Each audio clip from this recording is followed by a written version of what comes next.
দুই কারণে। একটা হচ্ছে জাতীয় পার্টি ঐতিহাসিকভাবে হচ্ছে বাংলাদেশ রাষ্ট্রের জাতীয় নিরাপত্তা হুমকি। বাংলাদেশের স্বাধীনতা, সার্বভৌমত্ব, জাতীয় স্বার্থ এগুলো ভুলুণ্ঠিত করবার জন্য সে তার প্রতিষ্ঠাকালীন আগের সময় থেকে কাজ করেছে।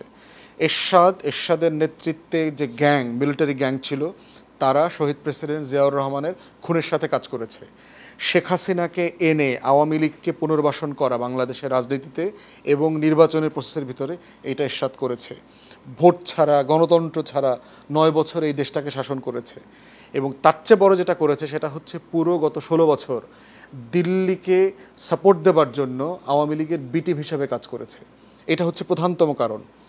দ্বিতীয়ত কারণ হচ্ছে আওয়ামী লীগকে যেই কারণে এলাকার পুরো দেশের মানুষ পরাজিত করেছে গত বছর গণ অভ্যুত্থানের মাধ্যমে, তার প্রত্যেকটা কারণের সাথে জাতীয় পার্টি জড়িত। শুধু মাত্রাগত পার্থক্য আছে। শেখ হাসিনা হয়তো ১,০০০ কোটি টাকা চুরি করছে, জাতীয় পার্টি ১০০ কোটি টাকা চুরি করছে। শেখ হাসিনা হয়তো ১,০০০ খুন করছে, জাতীয় পার্টি ২টা খুন করছে। শেখ হাসিনা হয়তো ভোট ৩০০ আসনে টাকায় নিচ্ছে, জাতীয় পার্টি ৩০টায় টাকায় নিয়ে গেছে।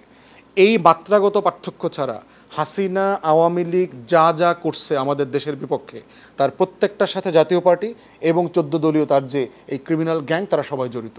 অতএব যেই কারণে আওয়ামী লীগের রাজনীতি করার অধিকার নাই, নির্বাচন করবার অধিকার থাকতে পারবে না, ঠিক সেই কারণে জাতীয় পার্টি এবং ১৪ দলের নেতাদেরও নির্বাচন রাজনীতি করবার অধিকার থাকতে পারে না।